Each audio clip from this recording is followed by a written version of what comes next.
Kita dari lahir di daerah, kita harus memperjuangkan daerah kita.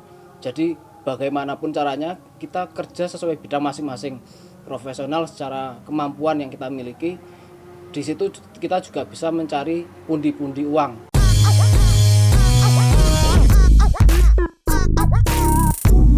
Halo subscriber seputar Purworejo, kali ini bersama Kak Sunal dalam sebuah acara minimal kita. Pada kali ini saya bersama dengan anak muda yang luar biasa dari Purworejo. Dia salah satu ketua asosiasi, tapi apakah asosiasinya itu? Kita tanyakan. Oke, di samping saya sudah datang Saudara Dimas Wicaksono. Ya. Apa kabar Saudara Dimas? Alhamdulillah sehat. Oke, kita tos dulu. Siap. Oke. Dimas Wicaksono itu adalah salah satu ketua asosiasi di Kabupaten Purworejo. Tapi apakah itu nama asosiasinya? Tapi sebelum pertanyaan semakin banyak, saya perlu tanya nih, Mas Bro atau Saudara Dimas, biar enak. Ya Mas Bro aja. Oh ya, karena oke. masih muda kan. Oh ya. Oke teman-teman, subscriber. Kali ini saya bersama dengan Mas Bro Dimas Wicaksono, ketua asosiasi di Kabupaten Purworejo. Kalau boleh tahu, asosiasi apa itu? Saya kebetulan membuat ya, mengkoordinir lah ya. Ya. Koordinir itu asosiasi peternak ayam petelur. Oh, ketua asosiasi peternak ayam peternak ayam petelur. petelur. Singkatannya? PPAPP, Paguyuban Peternak Ayam Petelur Purworejo. Oh, Paguyuban Peternak. Oke. Iya. Ya, berarti Dimas Wicaksono itu adalah anak muda yang menjadi ketua asosiasi peternak ayam petelur di Kabupaten Purworejo. Ya. Kalau boleh tahu, umur berapa sekarang? Sekarang 26 jalan 27. 26, 27. jalan 27. Iya. Masih single, jomblo atau sudah menikah? Kebetulan masih single. Oh, masih single. Masih mencari-cari. Oh, bukan jomblo ya? Bukan. Oh, Kalau jomblo kesannya itu ngenes, Pak. Oh, oke. Oh, kalau boleh tahu, sebenarnya basic pendidikannya itu apa? Basic sama dengan yang saya koordinir sekarang, yaitu peternakan, sarjana peternakan. Sarjana peternakan. Iya. Sarjana peternakan. Kebanyakan teman-teman sarjana itu ada setelah kuliah mereka bekerja di perusahaan peternakan, Ya. bekerja di bank atau perusahaan-perusahaan yang memang butuh tentang bidangnya. Kenapa kok mengambil keputusan untuk menjadi seorang peternak? Dulu saya kuliah di Undip, Universitas Diponegoro Semarang. Ya. Saya menempuh waktu 3 tahun 6 bulan. Oh, 3 tahun 6 bulan. 3 tahun 6 Cukup bulan. pinter berarti ya? Lumayan tapi nggak kumulat ya. Karena masih pas-pasan. IPK-nya berapa? IPK 3,08. Oh Ya, belum kumulat lah. Iya. Ya standar lah. Iya. Maksudnya bisa lulus cepat tapi nggak kumulat, nggak apa-apa lah. Nggak apa-apa. Setelah itu saya kerja di feedlot atau peternakan sapi, pengembukan Sudah sapi. pernah bekerja? Itu selama 1 tahun. Nah, setelah dari situ saya kemudian memutuskan untuk berwirausaha karena kan tekanan ya, maksudnya kita kerja dengan kita berwirausaha kan beda. Oh, iya. Karena memang kebetulan bapak ibu saya memang pengusaha, maksudnya dalam artian punya warung, punya ini, maksudnya nggak apa namanya ya, nggak bukan PNS Oh, kayak iya. gitu. Nah, akhirnya saya terus terjun di Purworejo. Ya. Gimana caranya? Akhirnya saya peternak ayam petelur. Oh iya. Modal awal itu dari mana? Apakah dari dulu sebelumnya selama 1 tahun itu bekerja di feedlot atau dari orang tua yang bantu atau seperti apa untuk modalnya? Modal pertama tetap orang tua. Saya dijualkan sawah ya. Sampai jual sawah Jual berarti? sawah. Wah, luar Jual biasa. sawah luar kemudian biasa. untuk beli kandang ayam dan saya kelola. Dari situ lumayan buat kebutuhan sehari-hari sudah ada lah. Iya. Untuk hidup di Purworejo. Iya. Berarti karena tadi bisnis itu dari orang tua. Pertanyaannya adalah, apakah manajemennya masih dikelola oleh orang tua, campur tangan orang tua, atau dikelola oleh sendiri? Jadi sama orang tua itu saya sudah di los istilahnya ya. Oh, sudah di los? Sudah di los. Ya. Jadi modal awal dari orang tua itu ya kita mengembalikan bertahap. Ya seperti utang di bank lah kayak gitu. Tapi tanpa bunga tentunya. Ya tanpa bunga pastinya. Kalau pakai bunga kan masuk sama anak sendiri pakai bunga kan. Iya, iya. Bangetan lah. Nggak apa-apa ya, oke. Oh, berarti dari orang tua. Ya. Untuk sekarang sudah mohon maaf sudah bersih atau sudah lunas? Nah, untuk sekarang sudah lunas alhamdulillah, karena selain punya ayam dan sendiri ya, punya ayam sendiri, saya juga berbisnis di pakan jadi ayam petelur. Jadi suplai ke peternak ayam di Purworejo. Oh, berarti selain menjadi ketua asosiasi peternak ayam petelur, juga punya usaha sendiri yaitu ternak ayam petelur dan pakan. Pakan. Ya. Jadi saya jualan pakan jadi itu selain saya jual beli dari pakan yang saya jual, itu juga ada fasilitas kayak misal konsultasi gratis, kemudian jual beli telur, kemudian ada seminar juga seperti itu. Ada semacam seperti Ya ini seperti pertemuan, kemudian pertemuan rutin, ada juga tiap 2 bulan sekali, kemudian seminar itu 1 tahun sekali. Oke. Dan kita juga mendatangkan sponsor dari entah itu pabrik pakan, sales obat, sales vaksin dan lain sebagainya. Oh ya. Oke, kita menginjak ke asosiasi. Ya, Posisi asosiasi itu sebagai ketua tentunya ya. ya sebagai ketua. Itu sebelum masuk atau Mas Bro yang mendirikan sendiri? Jadi sebelum saya beternak di ayam petelur itu ya, saya kan penasaran nih Ya. di PSPS atau shop di Purworejo itu kan banyak konsentrat ayam petelur Ya. dan lain sebagainya. Itu di mana saja peternaknya. Nah, maka dari itu saya sebelum beternak, saya juga pengen tahu siapa saja peternaknya.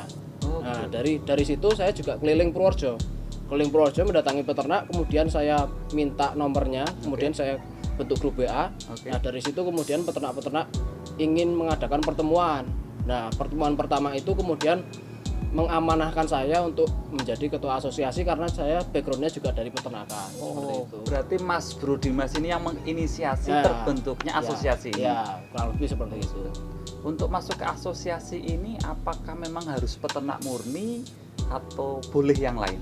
Nah, sementara ini hanya khusus peternak, tapi juga baru-baru ini juga saya mengkoordinir juga para istilahnya pengepul telur, kemudian juga para yang punya poultry shop itu, kemudian untuk menjadikan apa namanya ya selain silaturahmi juga bagaimana cara membangun perteluran di Purworejo seperti itu. Sebenarnya Mas Bro Dimas ini lulusan dari mana sih? Nah, lulusan saya dari sarjana peternakan Undip, Oh, ya. Universitas Diponegoro Semarang. Kemudian saya melanjutkan S2 ya, profesi lah ya, profesi di UGM. Karena di apa itu? di keinsinyuran, Oh, insinyur. Ya, insinyur. Kemudian alhamdulillah termasuk salah satu salah satu gelombang insinyur yang pertama kali dibuka di UGM. Oh, jadi gini, subscriber seputar Purworejo. Jadi Mas Bro Dimas Wicaksono ini salah satu insinyur pertama mungkin di Kabupaten Purworejo. Ya, Setelah program keinsinyuran itu dibuka lagi di di UGM. Ya, Oh iya. seperti itu. Berarti di saat kuliah keinsinyuran bisa jadi bersama dengan dosen-dosen dari Ya, fakultas atau universitas lain. Jadi dosen-dosen yang di Semarang pun juga saya ketemu lagi. Oh, ketemu lagi. Ya. Oh, berarti Karena- dulu menjadi guru, menjadi Iya. dosen, di saat kuliah keinsinyuran Iya. menjadi teman. Iya, Seperti menjadi itu. teman. Oh iya. Satu alumni. Oh, seperti itu. Iya. Iya. Bisa diceritakan keluh kesahnya di keinsinyurannya? Kalau keinsinyuran itu kita mempelajari tentang kode etik, kemudian tentang K3L, Apa itu, Kat? keselamatan, Keselamatan. keselamatan lingkungan, keamanan lingkungan seperti itu. Jadi ada beberapa kode etik di peternakan yang harus kita jaga. Kemudian profesionalisme dalam bekerja, dalam melakukan suatu usaha kita itu harus profesional dan juga melihat kode etik dan juga K3L. Apa itu K3L itu kesehatan, kebersihan dan keselamatan lingkungan. Adakah keinginan setelah mendapatkan keinsinyuran untuk membuat konsultan peternakan?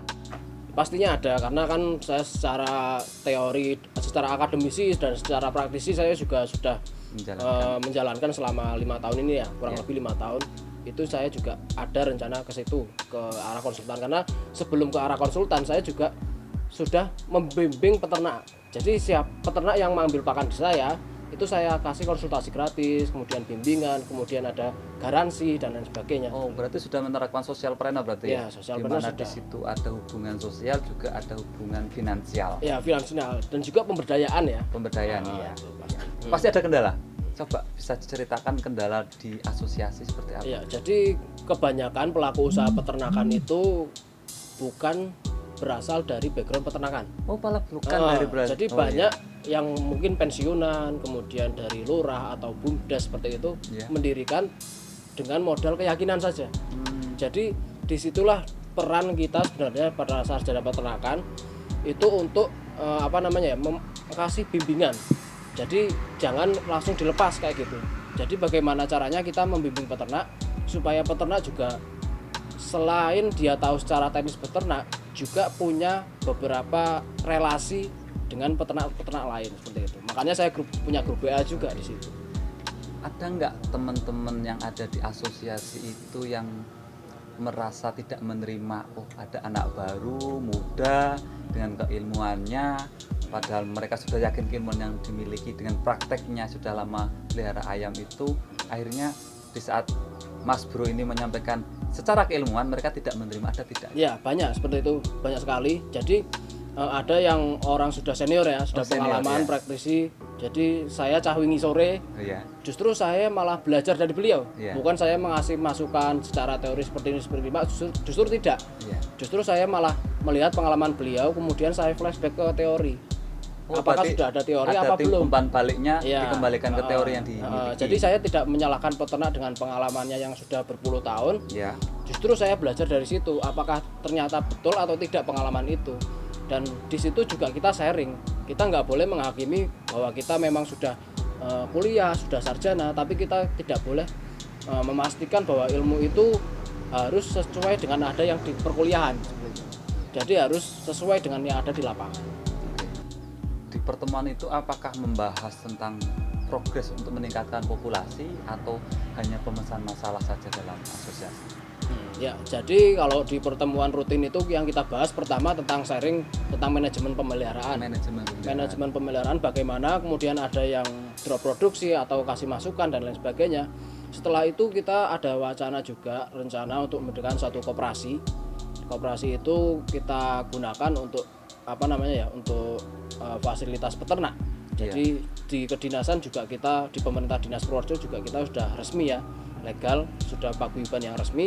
Kemudian dari situ kita juga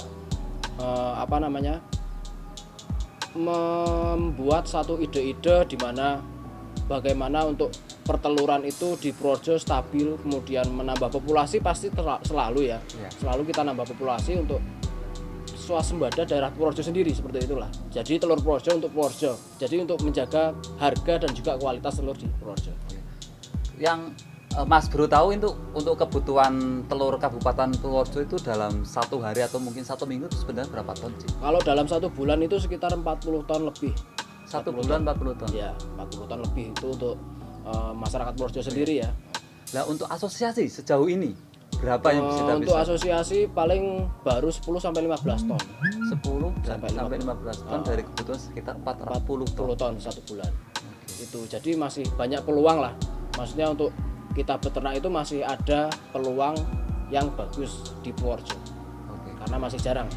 Oke, subscriber seputar Purworejo.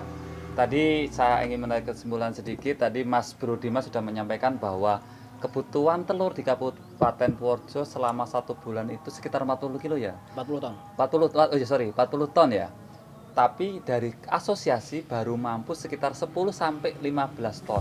Nah, bagi teman-teman subscriber seputar Purworejo yang masih bingung bikin usaha, ini masih ada peluang terbuka di Kabupaten Purworejo, yaitu belum terpenuhinya kuantiti dari telur, kebutuhan telur yang sekarang Kabupaten Purworejo membutuhkan dalam tempo 1 bulan yaitu 40 ton. Jadi masih ada margin yang mungkin teman-teman subscriber seputar Purworejo dijadikan sebuah bisnis yang bisa dijalankan.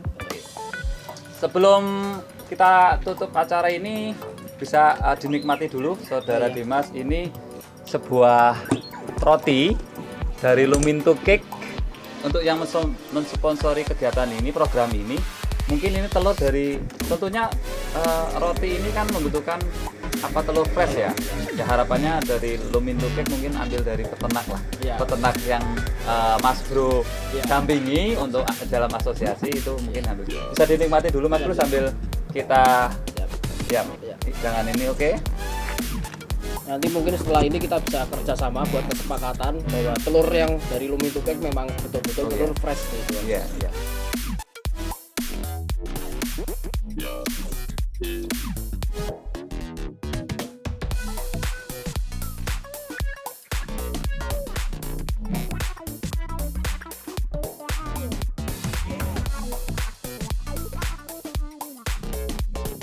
Oke, teman-teman subscriber seputar Purworejo, sebelum ditutup ada beberapa pertanyaan yang dijawab dalam tempo yang cepat ya. Oh iya, jawab cepat ya? Iya, tidak cepat. Oke. Mas Bro Dimas, Siap. frontal atau brutal? Frontal. Kalah atau mengalah? Malah. TikTok atau Bigo Live? TikTok atau Bigo Live? Bigo Live. Oke, alasannya? Alasannya ya kita refreshing di Oh Bigo iya. Live. Kalau TikTok kita juga refreshing juga sih. Oke. Tapi saya lebih suka itu. Oke. Swasta atau negeri? Swasta. Sederhana atau klasik? Sederhana. Oke, teman-teman subscriber seputar Purworejo, sebelum ditutup mungkin ada closing statement dari Mas Bro Dimas tentang arti milenial kita. Ya, jadi milenial kita itu menurut saya bagaimana cara generasi muda sekarang melihat peluang yang ada di sekitar rumah kita sendiri, di sekitar wilayah kita sendiri. Jadi bagaimana caranya kita bisa hidup di daerah asal kita sendiri. Kita dari lahir di daerah, kita harus memperjuangkan daerah kita. Jadi bagaimanapun caranya kita kerja sesuai bidang masing-masing, profesional secara kemampuan yang kita miliki. Di situ kita juga bisa mencari pundi-pundi uang, dan di desa kita juga bisa mencari itu, tidak harus hijrah ke kota yang banyak kawasan industrinya kayak gitu. Mungkin itu arti milenial kita menurut saya. Jadi tetap semangat walaupun kita belum belum bisa membanggakan negeri kita sendiri atau daerah kita sendiri, tapi seenggaknya kita sudah mampu, kita sudah berusaha secara maksimal semaksimal mungkin untuk memperjuangkan daerah kita dengan kemampuan yang kita miliki. Itu menurut saya. Oke, teman-teman subscriber seputar Purworejo, mungkin ini acara milenial kita pada season pertama. Bagi teman-teman yang ingin untuk diliput, ingin gabung dengan kami, bisa ngisi di kolom komentar, sertakan nomor WA, atau ada yang mau diusulkan untuk diajak diskusi di program milenial kita juga bisa disampaikan di situ. Semoga menginspirasi, tetap semangat, milenial kita maju untuk Purworejo.